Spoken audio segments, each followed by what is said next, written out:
has never diminished, but I remember in student ministries, when I was a student ministries pastor, I would watch the dramatic and unbelievable things that happened within the student ministry context in students' lives, especially dealing with the parents and realizing how important those years were. And I remember saying to myself as a student ministries pastor, when Hadley, who is now 14 and she's in there, she was 2 years old. I remember saying, when my children are teenagers, middle school and high school, on top of my list, 2 things. 1, I'm going to be part of a church with a great student ministries.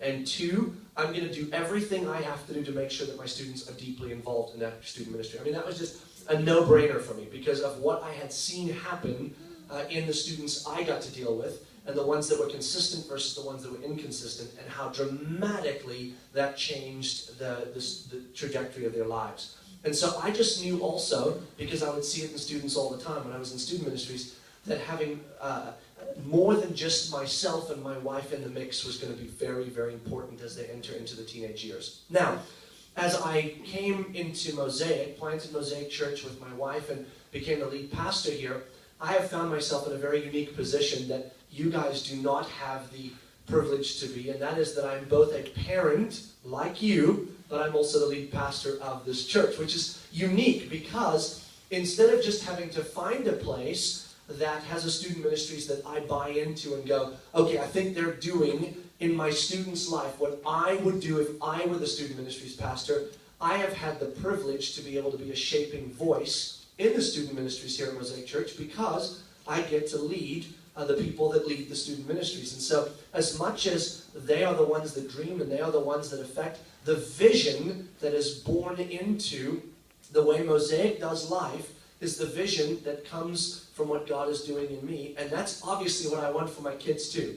So Joel and I and Brittany and I have talked over the years many times that we don't want a student ministries that looks completely different from the adult ministries in the church. In fact, what we believe is true for an adult should be also something that we deeply believe is true for a student. Because in student ministries in the years that I was doing that, I always had the intrinsic belief that we are not waiting for them to grow up. I believe that about my small children too. Cole is 7 years old. I'm not waiting for him to grow up so he can start living on mission and have a devotional intimacy with Jesus. I'm trying to figure out how to contextualize that now for a 7-year-old.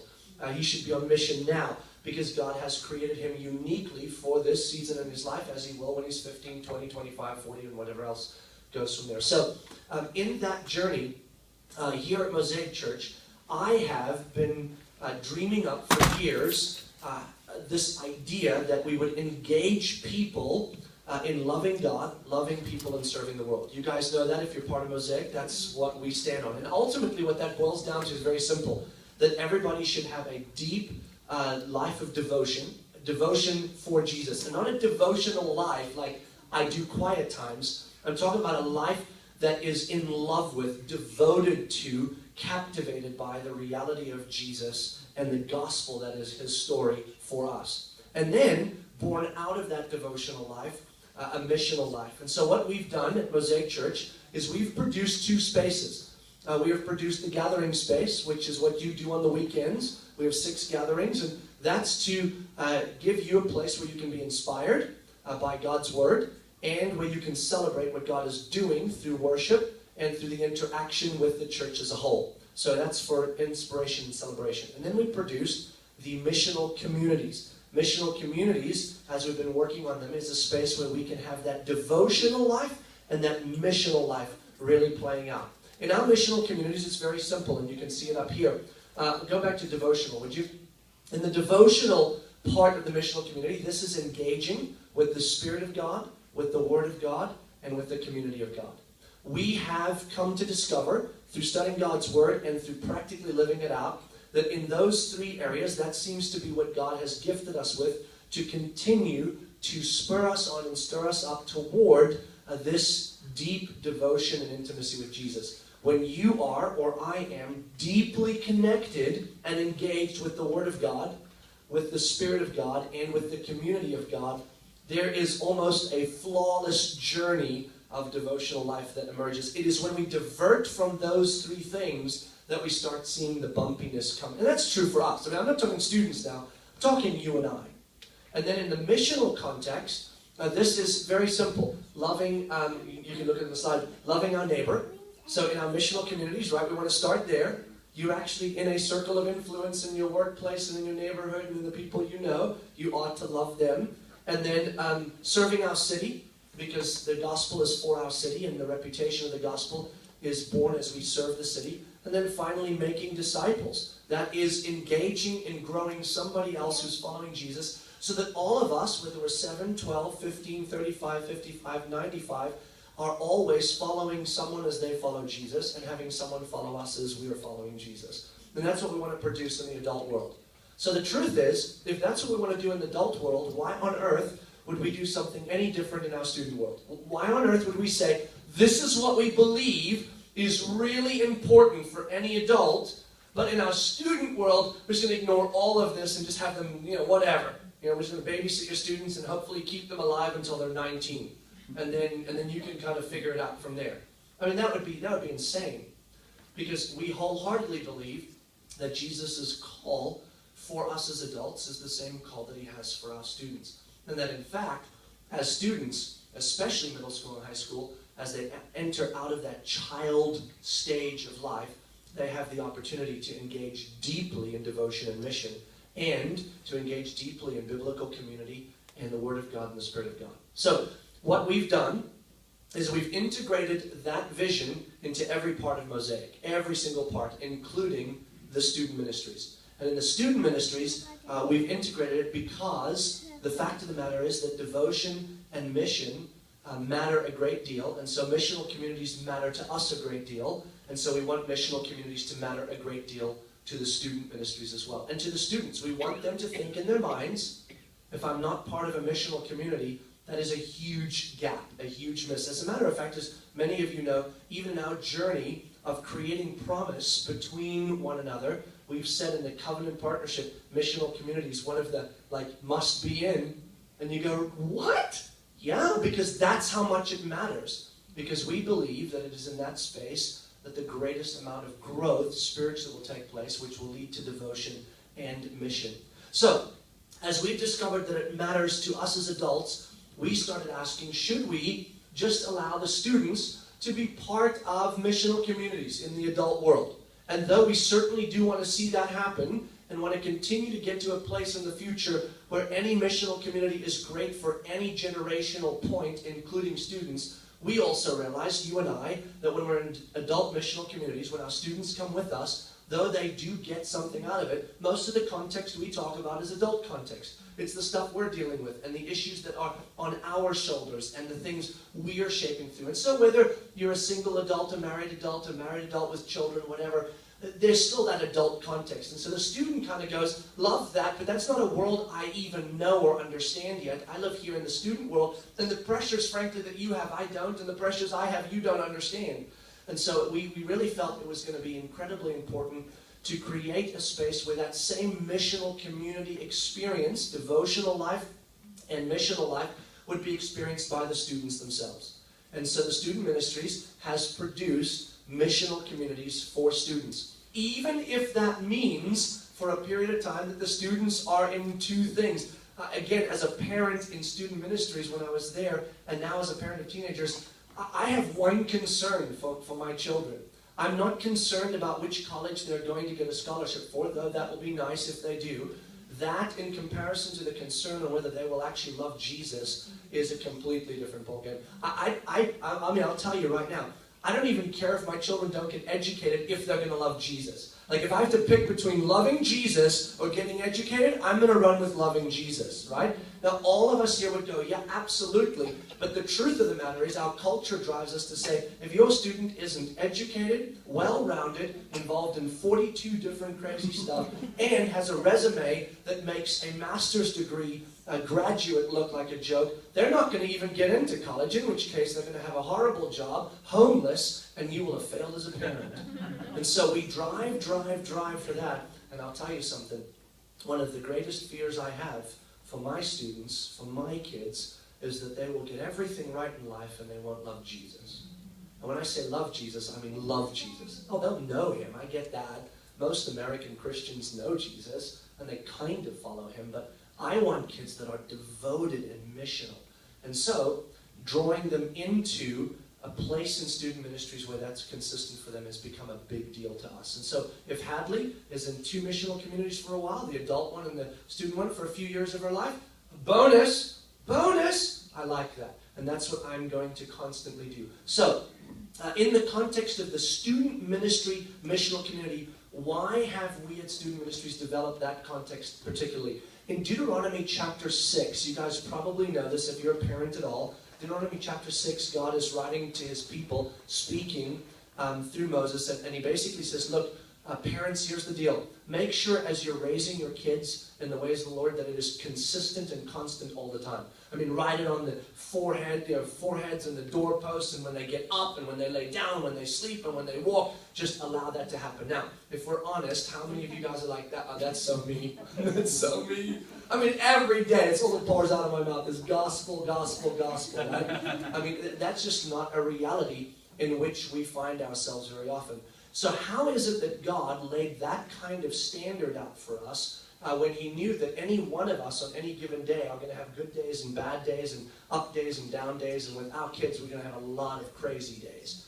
I mean, I only have 8 kids, so I don't know about you guys, and that's pretty nuts in our house, and the gospel is not always in the forefront. In the context of Deuteronomy and that cultural context, the family existed very differently than our families exist today. It existed with multi-generations in the same little space. In fact, in the nation of Israel, everybody that was going to teach anybody about God lived together. I mean, they just actually moved together. It was like a big commune just moving through the desert, right? So at any given time, your children were being impacted and influenced by their grandparents, by their aunts and their uncles, by their neighbors and friends, because everybody had the same instruction. We don't live in that culture anymore today. And what has happened is, unfortunately, is as our culture has broken into a much more global and quick-moving culture, most of us don't even live around family anymore. I mean, you know, our grandparents and parents are somewhere else, and we're Skyping once in a while, and that's it. And so the context of being able to shape a student in a sort of a broader scope of voice in their life is a context we have lost in our culture. At Mosaic Church and the student ministries, we want to bring that back into our world in a way that may not have been, you know, we're not going to get your grandparents to move back here, but what we can do is we can produce a place where we can come alongside your parental responsibility and be an additional voice saying the same thing to your student you're saying, but saying it from a different perspective. And that's what you want. Trust me when I tell you. I love my 14-year-old daughter. She's awesome. She actually does pay attention to the things I say, but it is amazing to me how often she will come back and tell me something Brittany said to her, and I'll just be thinking to myself, I mean, that's like 14 years in the making I've been saying that, and now it makes sense to you? So I know that additional voices in my student, I'm not embarrassed by that. I'm not bummed by that. I don't want to be the singular voice in my student's life. I want to make sure that I am the guide determining which voices get to speak into your life. And the truth of the matter is that if you're not guiding that, there are additional voices. I don't care whether they are additional voices. They're coming from the internet, they're coming from friends, they're coming from school, they're coming from all over the place. And no matter how much you protect, no matter how good you are, it's coming for your students. I want to make sure that they are constantly being bombarded by the voices that they need to be bombarded for. So here's what we've designed. In missional community, we've designed a place where, one, they can listen to one another. This matters a great deal. I'm telling you right now, in my life, what I've discovered is this, that the most important people in Hadley's life, and Barhana's life, and Cullen's life, and Fitzinti's life, I have 4 students in the student ministries, and that sounds like a lot, but I actually have 8 kids, so that's only half my kids. The other half are coming up. All 4 of them, the most important people in their lives over the next 5 years are going to be their friends. Now you say, well, that's not true. That's not the most important. I know it's not the most important people, but it's the loudest voice. They will listen to their friends and pay attention to their friends in a way that they will not to me. That's just a reality. So I figured it out. I just pick their friends for them and make sure that the friends I pick tell them what I want them to hear. Then I tell their friends what to tell them. Now you go, no, you don't. Yes, I do. Absolutely. Are you kidding me? That is the most vital voice in my child's life, I'm going to make sure I'm in control of that voice, at least on some level. And here's how I control that voice. I make sure that the people that Hadley hangs out with love Jesus. Because they're going to make foolish, dumb decisions too, just like my daughter. But because they love Jesus, they're going to spur one another on. In our neighborhood, I see this happening all the time. We have a missional community in our neighborhood. Brittany leads it, actually. And that missional community is made up of a bunch of high school girls that are all insane, all of them. I know, because I cart them here in the big black bus every week and drive them all over Orlando constantly. But I tell you what, man, I love that those girls, when they're together, any one of them acts foolishly, the others are going to step in. And it's going to just be a different one every time. But peer-to-peer relationships in your student's life are extremely powerful and important. And if you are not facilitating very strong peer-to-peer relationships in a biblical community context, I'm just telling you, no matter how hard you fight, you're in danger of losing your student to a voice that is saying things opposite to you. And you know this, but be reminded. 2, the adult leader voice. You know, I used to think as my kids were growing up, I want to be the primary voice in their life. You know, I want them to look to me first. I mean, great, fantastic. That's what I want. Well, dreams die hard, and those die fast too. Here's the fact. My kids, my students, they love me, and when they're 22, I think they'll start listening to me again. But there's a season in which my voice is, without a doubt, primary in their head. They just ignore it for 8 years. So it's there. It's not. So I talk all the time, and I throw in wisdom in 100 miles an hour. I know it's not going to apply right now, but it'll come back and haunt you in the future, which is great. But in the meantime, who is going to speak in that you actually bother listening to? And that becomes the adult leader. I remember as a student ministries pastor, I would have parents in my room, literally in my office, going, I just don't get it. You know, you say something to them and they listen. I say something they don't. What makes you so special? And then I would tell them, I'm the student ministries pastor. That's it. I mean, nothing else. Nothing. They just don't think there's an agenda with me. Because I'm not the one that has 14 years of baggage with them. Having to parent them through the terrible 2s, and then the terrible 5s, and then the terrible 7s, and then the terrible 9s. I mean, you know, there's baggage, and I don't have that. To them, I'm the coolest person on the planet, and then their student ministries leader in their missional community, and that person could walk on gold. And so again, I'm choosing the voice for my student. And then finally, we want our students to learn to live on mission together. And here's a reality. In a culture that's telling them who they are, and then telling them how they're supposed to function, there's no space for mission. They are basically driven by self. Just like you and I are, we've just learned to hide it better than they have.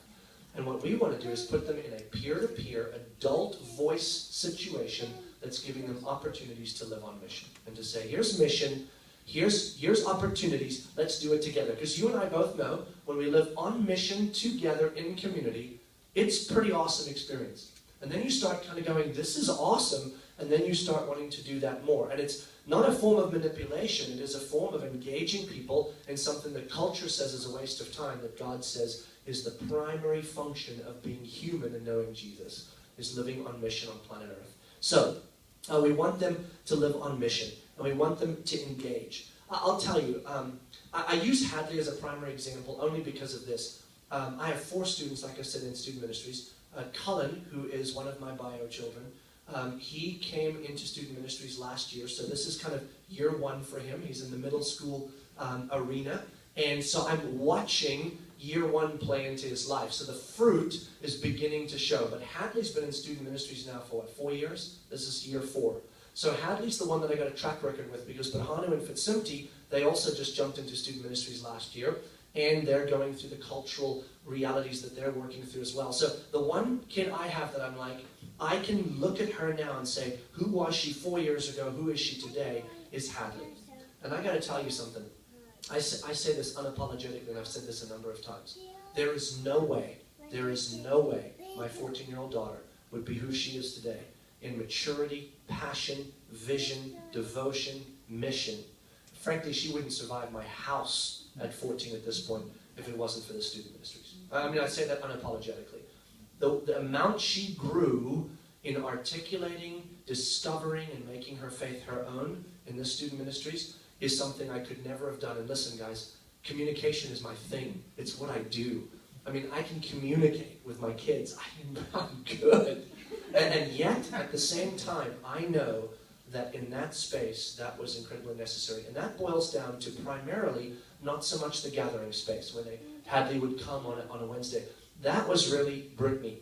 Brittany sits in the back there, and Brittany's really been leading Hadley for 4 years now in one capacity or another. So as a parent, I feel no shame whatsoever running to Brittany regularly and saying, here's what I'm struggling with my daughter right now. Here's what she's going through. Have you observed this, and what are you going to do about it?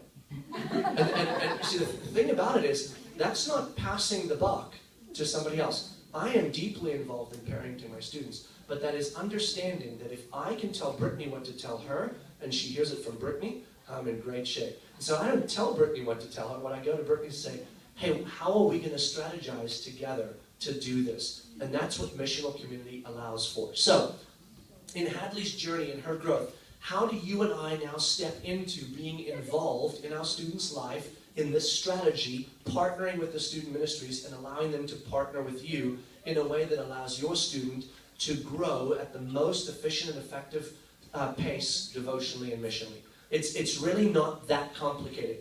The first thing is this, okay? And this sounds crazy, but manage their time for them.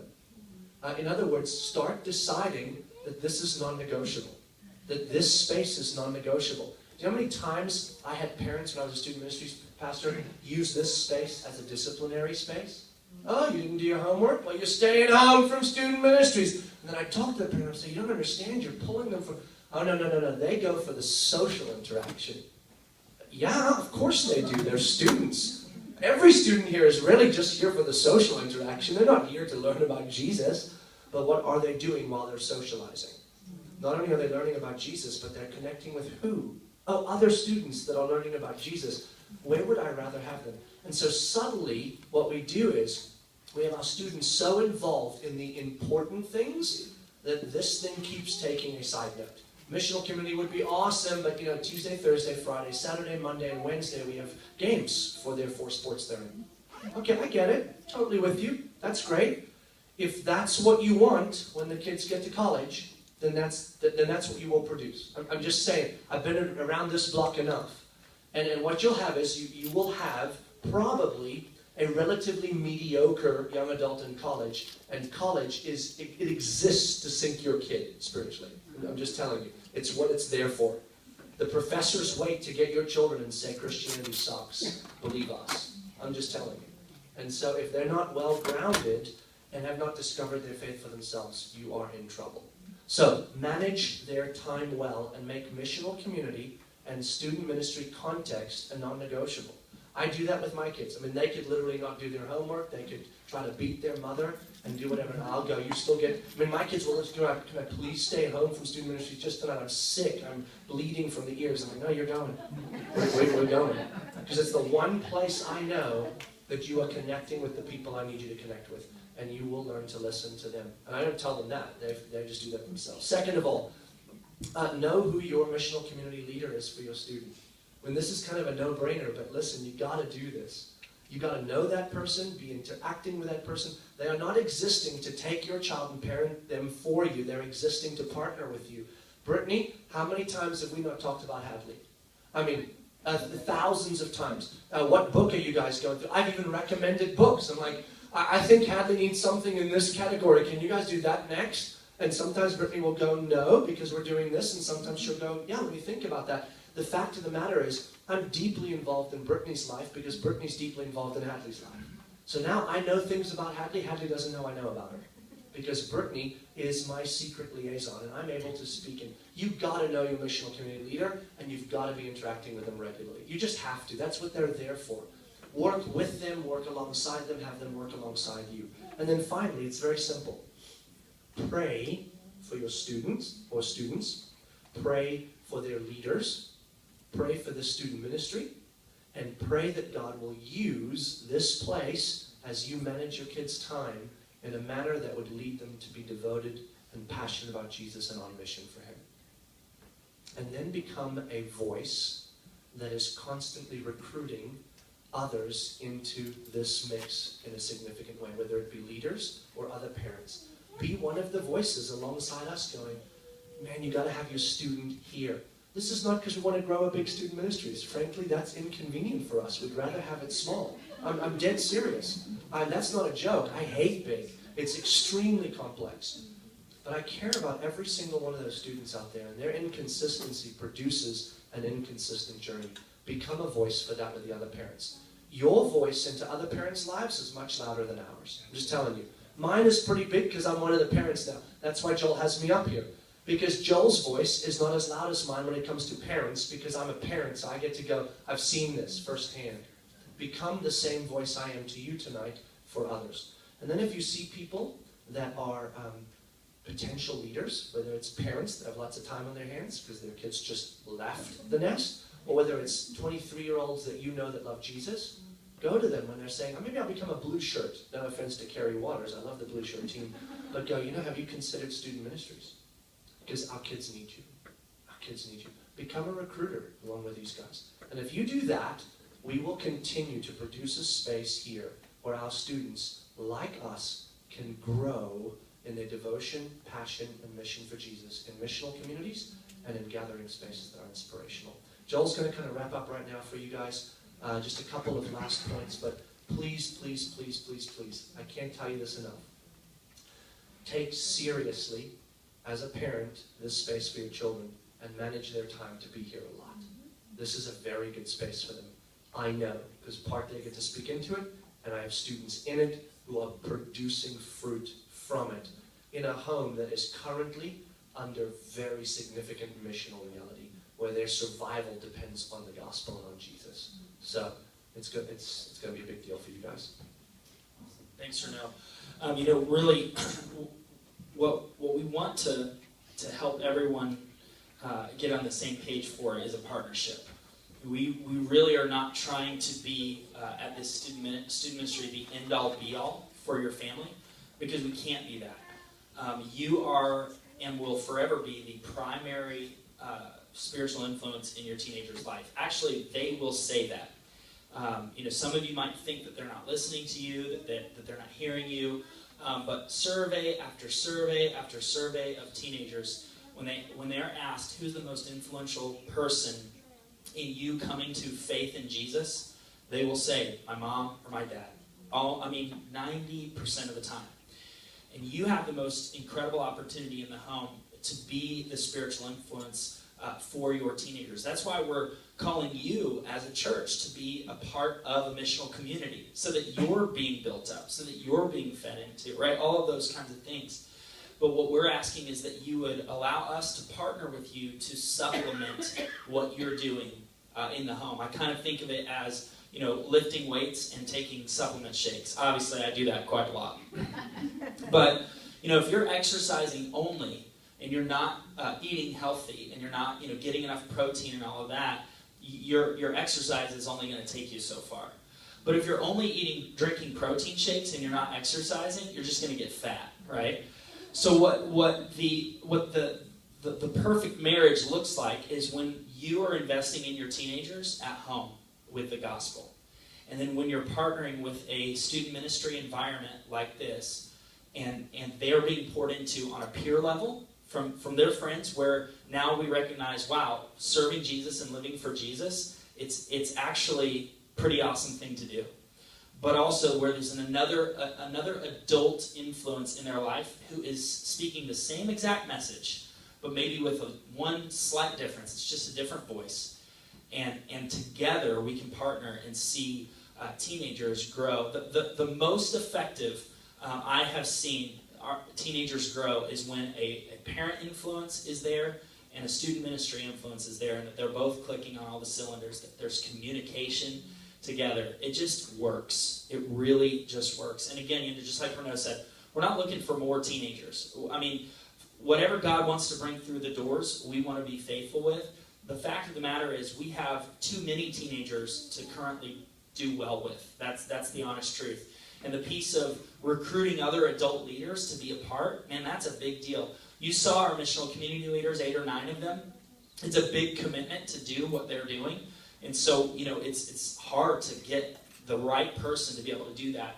And we have about 250 teenagers that are plugged into this student ministry on a regular basis. 250 teenagers, 8 adult leaders.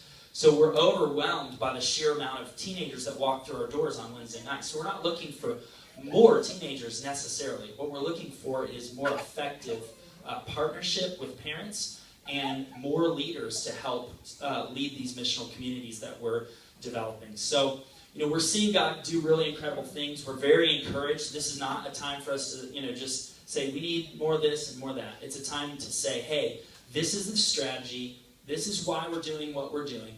Let's partner up. Let's get on board with this, and let's move forward. So you're going to hear a little bit more at the end of our night. We're right now, I think the students are wrapping up their message time. And are they in their worship time? They're finishing up message. So what we're going to do next is we're going to go ahead and head out into the lobby. And when the message time wraps up, we'll head in to join them for a response time of worship. And then we're going to give some announcements that aren't just like announcements. This is like our strategy for 2014 that we want to let you guys in on. So let's go ahead and grab our stuff, head on out into the lobby.